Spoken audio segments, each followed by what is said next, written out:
नमस्कार मित्रों। आज सीधो रिसर्च में हमारे साथ दिल्ली से उमाकांत जी लखेड़ा जुड़े हैं। लखेड़ा जी, आपका सीधो रिसर्च में स्वागत है। और आज बात करेंगे शंकराचार्य, उनके साथ जिस जिस प्रकार से बदतमीजी करी उत्तर प्रदेश प्रशासन ने, योगी आदित्यनाथ के प्रशासन ने, उस पर बात करना है। और हमारा अविमुक्तेश्वरानंद स्वामी जी से संबंध रहा है, क्योंकि आपको मालूम है कि द्वारका में, गुजरात में द्वारका में शारदा पीठ है, उसके भी शंकराचार्य जो थे वो आप उनके अनुयायी हैं। स्वरूपानंद सरस्वती जी के शिष्य के नाते उनको नॉमिनेट किया गया था, क्योंकि स्वरूपानंद सरस्वती जी दोनों पीठ के शंकराचार्य थे और ज्योतिष पीठ और शारदा पीठ दोनों के शंकराचार्य थे। हालांकि वो बेबाक बोलते थे, इसलिए वो आरएसएस और बीजेपी वालों को पसंद नहीं आते थे और उन्होंने एक पैरेलल शंकराचार्य खड़ा करने का बहुत अरसे से मन बना लिया था। और उन्होंने एक और शंकराचार्य वासुदेवानंद सरस्वती, ये शंकराचार्य उनको बनवा दिया था। हालांकि स्वरूपानंद सरस्वती जी ने अविमुक्तेश्वरानंद सरस्वती को ही अपना वारिस घोषित किया था, यानी शंकराचार्य घोषित किया था। अभी केस सुप्रीम कोर्ट में तो है, मगर सुप्रीम कोर्ट ने कभी अविमुक्तेश्वरानंद के शंकराचार्य होने पर स्टे नहीं दिया है। और जब तक अंतिम निर्णय नहीं आता सुप्रीम कोर्ट का, तब तक ये शंकराचार्य बने रहे। तो शंकराचार्य के साथ इस प्रकार से बदतमीजी की गई। अभी वो स्नान, जो पवित्र स्नान होता है, उसमें उनको रोका गया। पुलिस ने उनसे बदतमीजी करी, यूपी पुलिस ने। और आपको भली भांति मालूम है कि ये मोदी और योगी की आलोचना करते रहे हैं, इसलिए शायद उनके साथ इस प्रकार से बदतमीजी की गई है। हालांकि शंकराचार्य जी हमेशा कहते हैं कि मैं ना योगी का विरोधी हूं, ना मोदी का विरोधी हूं। मैं शास्त्रों में जो कहा गया है उसके हिसाब से राम मंदिर का लोकार्पण कब होना चाहिए, कैसे होना चाहिए, वो पूर्ण होने के बाद में होना चाहिए। इस प्रकार की बात मैं यदि करता हूं तो लोग समझते हैं कि मोदी का विरोधी हूं। हालांकि अंबानी के बेटे की शादी में जब ये शंकराचार्य जी गए थे तो प्रधानमंत्री ने उनके पांव छुए थे, उनसे आशीर्वाद लिया था। और हमारी शारदा पीठ के शंकराचार्य, द्वारका के शंकराचार्य, उनके भी पांव छुए थे मोदी जी ने। तो अब ये क्या हो रहा है सर?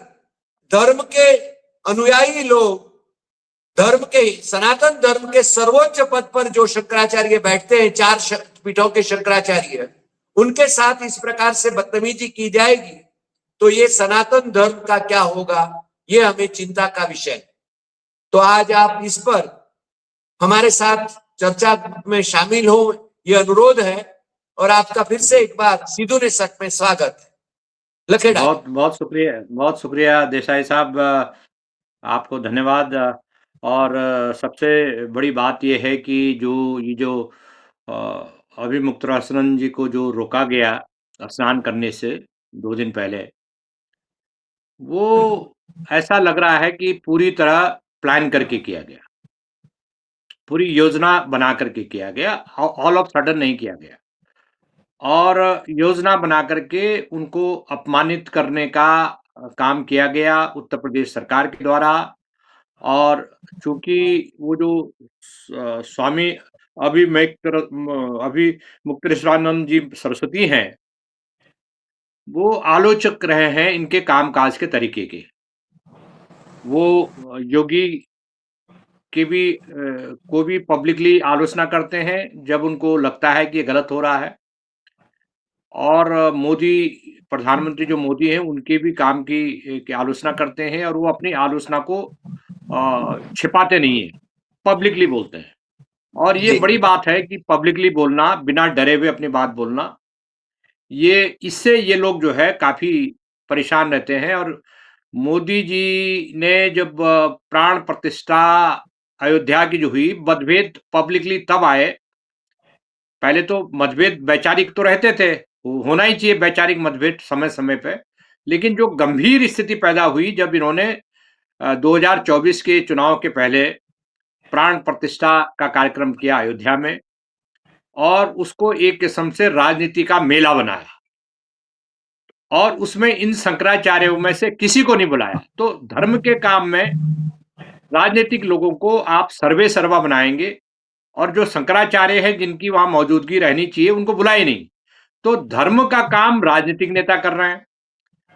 तो राजनीति में जो लोग कर रहे हैं उनकी आलोचना करेंगे ना, धर्म के लोग करेंगे उनकी आलोचना। आप कैसे रोकोगे उनको? जब आपने राजनीति जो धर्म के जो काम हैं, वो काम राजनीतिक लोगों ने अपने हाथ में ले लिए क्योंकि वोट पॉलिटिक्स के लिए। और धर्म और राजनीति का जो जो मुद्दा है, इस पर ये जो स्वामी जी हैं, जगत गुरु शंकराचार्य, अभी मुक्तेश्वरानंद जी, इनका बहुत क्लियर कट रहा है कि देखिए राजनीतिक लोगों को इस धर्म के कामों से दूर रहना चाहिए। ये बहुत क्लियर कट है और कि अकेला ये शंकराचार्य नहीं है। बाकी शंकराचार्यों ने भी पब्लिकली इस बारे में बोला कि जो लोग बहुत पॉलिटिक्स करते हैं, सरकार चलाते हैं, उनको धर्म के कामों में धर्म का काम धर्म पे छोड़ देना चाहिए। अब ये जब कल परसों वहाँ गए तो देखिए प्रशासन की ये जो सौम्या अग्रवाल जो कमिश्नर हैं, ये एक जिम्मेदार पद पर है, उनको 15-20 साल तो आईएएस हो ही गए। कमिश्नर तो तभी बनते हैं जब कम से कम 20 साल हो गए आपको आईएएस ऑफिसर। तो सवाल ये है कि आप किस बात के आईएएस ऑफिसर हैं? अगर कोई धार्मिक जिनका राजनीति से कोई मतलब नहीं है, कोई वो पॉलिटिकल पार्टी नहीं चलाते यूपी में, कोई वो चुनाव नहीं लड़ रहे हैं, कोई विधर्मी नहीं है कि दूसरे धर्म के यहाँ घुस रहे हैं, जैसे इन्होंने ऐलान कर रखा है ना कि उस इलाके में कोई भी मुस्लिम नहीं रहना चाहिए। तो जो सरस्वती जगत गुरु शंकराचार्य हैं, वो तो कोई मुस्लिम समुदाय के तो है नहीं। तो सवाल ये है कि आप ये इनको रोकने के लिए आपने क्यों अचानक रोका गया उनको? और दूसरा ये है कि जब इस तरह की परिस्थिति पैदा होती है, अगर उनको पता है कि संत जी के मतभेद हैं, तो आपको उनके लिए उसी ढंग से एक व्यवस्था करनी चाहिए थी ताकि वो सुरक्षित ढंग से जो धार्मिक स्नान है उसको कर पाएँ। लेकिन वो नहीं कर पाए, इसके लिए प्रशासन ने पूरी व्यवस्था की। जो सौम्या अग्रवाल कमिश्नर हैं, उसके अलावा जो जोगिंदर कुमार आईपीएस है, जो एसएसपी है, पुलिस कमिश्नर है, वहाँ कमिश्नरेट है ना प्रयागराज में, इलाहाबाद जी, कहते थे, प्रयागराज में कमिश्नरेट है। और एक डिस्ट्रिक्ट मजिस्ट्रेट है, मनीष वर्मा। तो सवाल ये है कि इन लोगों को किस बात की ट्रेनिंग है? इनको तो आईएएस छोड़ देना चाहिए। भई आप जो आईएएस अधिकारी का काम है कि अगर कहीं पर टकराव हो रहा है तो आपको टैक्टफुली उसको हैंडल करना। जी, लेकिन ऐसा लग रहा है कि अपने जो पॉलिटिकल मास्टर हैं इनके, पॉलिटिकल मास्टर को ये दिखाना चाहते थे कि लॉयल देन द किंग, कि हम तो आप यहाँ हैं, हम यहाँ हैं, बराबर है। अब योगी भी वहाँ पर वो घाट पे हैं, तो योगी जैसे रोक रहे हो खुद, तो उन्होंने कहा नहीं साहब हम खुद ही रोकेंगे इनको, स्नान ही नहीं करने देंगे और आपके बारे में ये जो बोलते हैं हम इनसे बदला ले लेंगे। तो आईएएस अधिकारी का ये काम नहीं है और मुझे लग रहा है कि इन आईएएस अधिकारियों को दंडित करना चाहिए।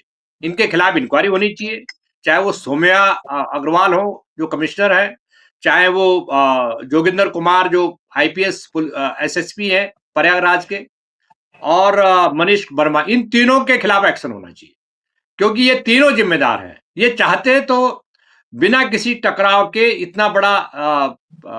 इतनी बड़ी जो विवाद है वो पैदा नहीं होता है। उनको पता है कि मतभेद है, इनके मतभेद रहने चाहिए। लोकतंत्र में मतभेद से किसने रोका हुआ है? तो लेकिन ये जो जिला प्रशासन है, कमिश्नर हैं, ये जिम्मेदार हैं और इनको संरक्षण सत्ता का मिला हुआ है, सरकार का मिला हुआ है, योगी सरकार का मिला हुआ है और योगी सरकार की चापलूसी में, चमचाबाजी में ये जो अधिकारी हैं, इन्होंने अपने पद की गरिमा का ध्यान नहीं रखा, बल्कि ये कह सकते हैं कि इन्होंने पद का दुरुपयोग किया है। misuse of their position as a IPS officer or as a IAS officer, and there should be some action, ऐसा मैं मानता हूँ जी। सर, अभी मुक्तेश्वरानंद जी ने 2 मसले उठाए थे और भी, जैसे आपने राम मंदिर का तो जिक्र किया ही, मगर कुंभ मेले में जो मौतें हुई जी वो, और दूसरा वो बद्री केदार के मंदिरों से सोने की चोरी हो जाने का मसला, तो जी बजाय इस पर इंक्वायरी बिठाने और तथ्यों को उजागर करने, मोदी शाह जी की जो सरकार है दोनों जगह पर, केंद्र और राज्य में, वो जी मेरे ख्याल से कुछ छिपाने की कोशिश कर रही है, ऐसा शंकराचार्य जी बार बार कह रहे थे, इसलिए शायद वो खिन्न हो सकते हैं। आप इस पर भी अपनी राय देवें तो अच्छा होगा। बहुत सारे देखिए, बद्रीनाथ में जो सोना चोरी हुआ है वो तो एक बड़ा राजनीतिक मुद्दा बन गया है, और उसके अलावा उनके तमाम मुद्दों पर वो खुल करके बोलते रहे हैं। अभी मुक्तेश्वरानंद जी बहुत खुल के बोलते रहे, वो किससे डरते नहीं है। और मैं ये बता रहा हूँ आपको कि ये जो लड़ाई हुई है, जो इन्होंने लड़ाई मोल ली है, इसमें आखिरकार ये जो शंकराचार्य है ये जीतेंगे इसमें, क्योंकि ये डरने वाले नहीं है। मैं जो इनके बारे में जानता हूँ, जी ये डरते नहीं किसी से, और इनके पास खोने को कुछ नहीं है। खोने को इनके पास है जो सत्ता में है, जो यूपी में और दिल्ली में सत्ता में है, और जो नादिर शाही, और उन्होंने तो क्या-क्या बोल दिया। उन्होंने तो प्रेस कॉन्फ्रेंस की कल, और क्या-क्या बोल दिया उत्तर प्रदेश के मुख्यमंत्री को। तो सवाल ये है कि मुख्यमंत्री आप इस बवाल पैदा करने के लिए थोड़ी बने हैं। और दूसरी बात ये है कि मैं एक और चीज़ इसमें कह रहा हूँ कि ये जो सवाल उठ रहे हैं, उन सवालों के जवाब, चाहे वो मंदिर से सोना चोरी का मामला है, और दूसरा जो मुद्दा आपने उठाया, उसका सवाल है, ये सवाल कौन उठा रहा है? कोई वो दूसरी कम्युनिटी के लोग तो नहीं है, पारसी या सिख या आपकी कम्युनिटी के लोग हैं ना। तो जो ये हिंदू राष्ट्र बनाने की कोशिश कर रहे हैं, तो हिंदू राष्ट्र की परिकल्पना की जा सकती है आराम से, कि जो ये हिंदू राष्ट्र बनाने की तरफ आगे बढ़ रहे हैं, उसमें 2 तरह के हिंदू लोग होंगे।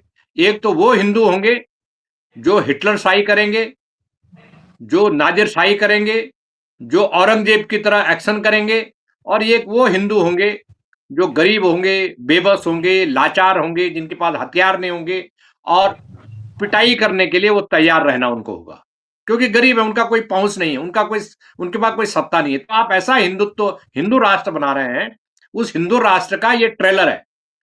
ये जो कल परसों जो प्रयागराज में हुआ, वो हिंदू राष्ट्र का ट्रेलर है कि हिंदू हिंदू की पिटाई करेगा। जिसके पास जो कमजोर है, उनको लगता है ये कमजोर हिंदू है, उसकी पिटाई करेंगे। तो जो सत्ता के हिंदू हैं, सत्ता के हिंदू जो सत्ता में नहीं है, उन हिंदुओं की पिटाई करेंगे। ये इसका ट्रेलर ऐसा लगता है कि आवाज उठाएगा, और कमजोर हिंदू आवाज उठाएगा, तो उस हिंदू को पिटाया जाएगा, क्योंकि पिटाई होगी, उस पर झूठे मुकदमे दर्ज होंगे, उसको ये बताया जाएगा कि आप हिंदू या नहीं, उसका सर्टिफिकेट दे दो। अभी एसआईआर हो रहा है ना, आप देश के नागरिक हैं या नहीं है, शंकराचार्य को कागज दिखाओ, शंकराचार्य होने का कागज दिखाना पड़ेगा। ऐसा हो रहा है। और अब ये बताइए, एक सिंपल सा क्वेश्चन मैं पूछना चाहता हूं कि शंकराचार्य को शंकराचार्य होने का सर्टिफिकेट बांटने का जिला प्रशासन को या राज्य सरकार को किसने अधिकार दिया, जिसका आपको राइट ही नहीं है? ये इंटरप्रिटेशन करने का अधिकार किसको दे दिया? किसने दिया आपको? ये जगत गुरु शंकराचार्य जो है, वो शंकराचार्य हैं, उनकी पदवी असली है या नकली है?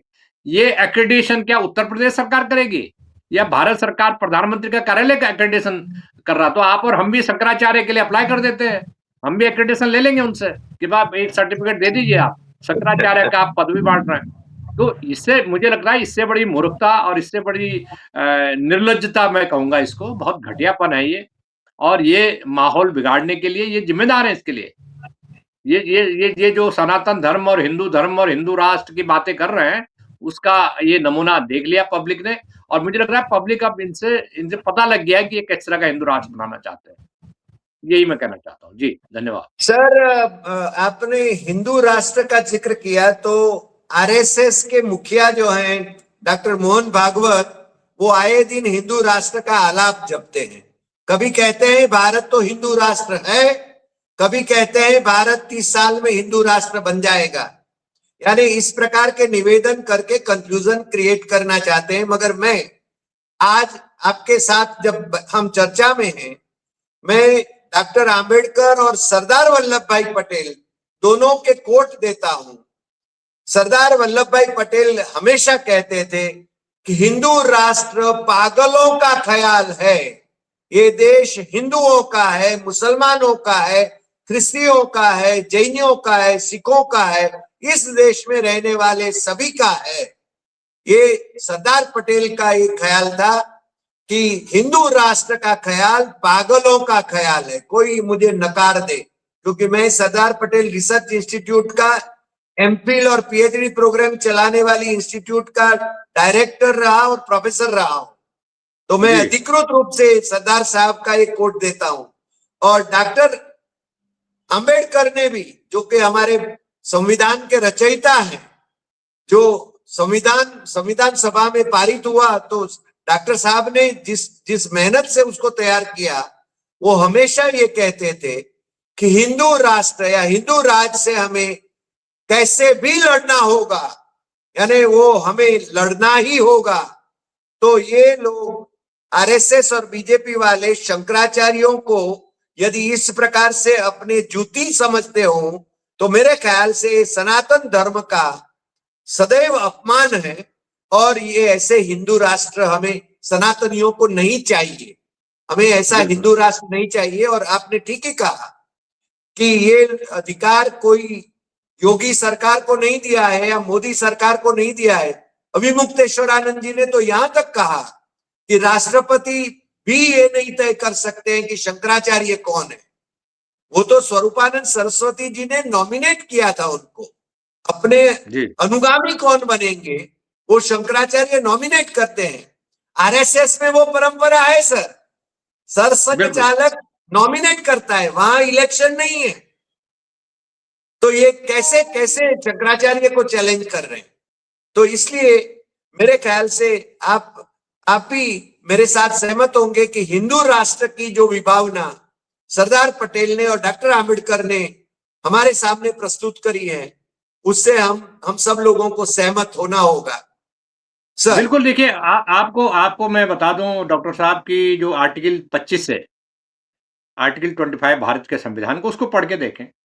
अगर आप अपने धर्म के बारे में प्रचार कीजिए, आप अपनी स्वतंत्रता, आपको बोलने की स्वतंत्रता, धर्म के प्रचार की स्वतंत्रता, धार्मिक कार्यकलापों की स्वतंत्रता, वो सबको स्वतंत्रता, वो अभिमुक्तानंद जी को भी है, उनको भी स्वतंत्रता है।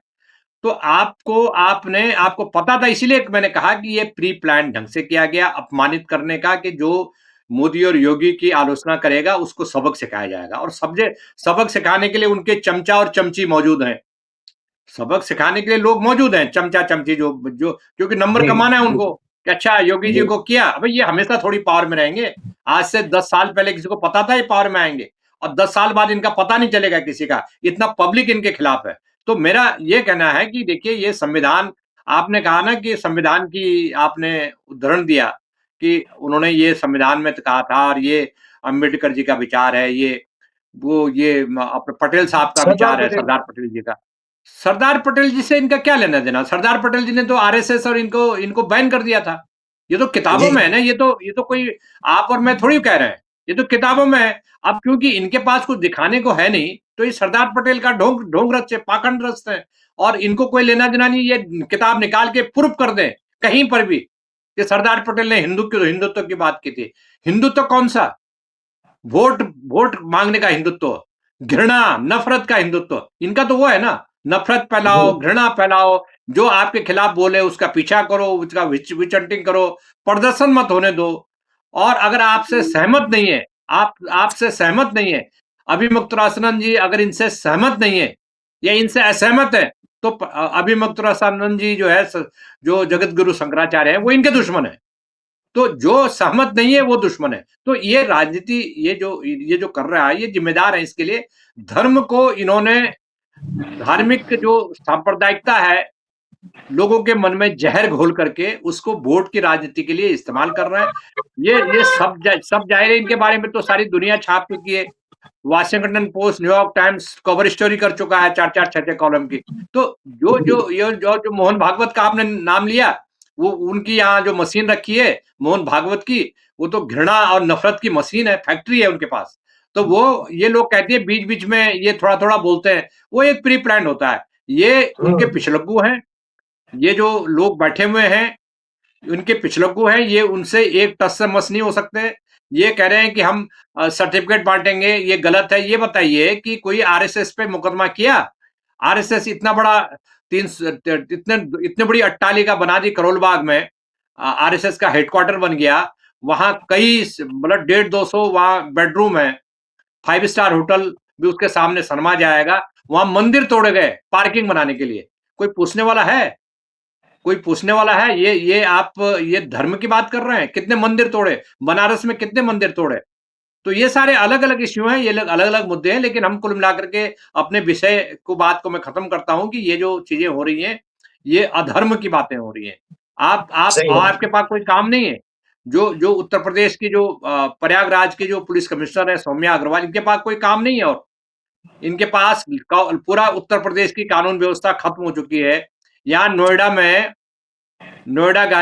में एक लड़के की यंग लड़के की जो टेक वो था सॉफ्टवेयर इंजीनियर था, वो डूब के मर गया। 2 घंटे तक तालाब था बना रखा बिल्डर ने और सीईओ को कल हटाया नोएडा के। तो किस-किस को हटाओगे आप? क्योंकि आपकी पूरी मशीन जो सरकारी मशीन है, वो खत्म हो चुकी है। आप जो है धर्म का जहर फैला के, नफ़रत फैला के हिंदू मुसलमान के अलावा कोई आपके पास रास्ता नहीं है और पूरी जर्जर हो चुकी है आपकी जो मशीन है। तो उससे वोट माँगने के लिए आप इस तरह से कर रहे हैं और ये जो कांड हुआ कल अभी मुक्तरासमन जी ने ऐलान किया है कि वो दिल्ली आकर के आंदोलन करेंगे। मैं पक्का कह सकता हूँ कि दिल्ली आके आंदोलन करेंगे और इसमें अभी मुक्तरासमन से इनको माफ़ी माँगनी पड़ेगी, इनको झुकना पड़ेगा, नहीं तो वो छोड़ने वाले नहीं हैं इनको, इतना मैं कह सकता हूँ। तो अभी जो घटनाक्रम होंगे फिर कभी और चर्चा करेंगे इस मुद्दे पर। जी, धन्यवाद। जी जी। लखेड़ा साहब, आप हमारे साथ आज जुड़े, इसके लिए हम आपके बहुत बहुत आभारी हैं। और जी। मैं इसके साथ में जब हम बहस कर ही रहे थे, चर्चा कर रहे थे, मुद्दे उठा रहे थे, इसके साथ में जैसे क्रिसमस के दिनों में भी जिस प्रकार से क्रिश्चियंस को परेशान किया गया, या तो क्रिसमस ट्री तोड़े गए, तो आपने जिक्र संविधान की धारा का भी किया कि इस देश में सभी को अपना धर्म मानने को, उसका अनुपालन करने को और अपना धर्म का प्रचार करने का अधिकार है, वो संविधान ने जी। दिया है।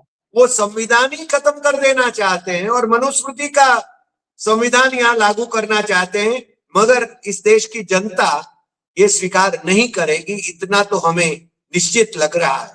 आज इतना ही, जी। फिर मिलेंगे नए एपिसोड में नए विषय के साथ। नमस्कार। Thank you. नमस्कार। Thank you sir.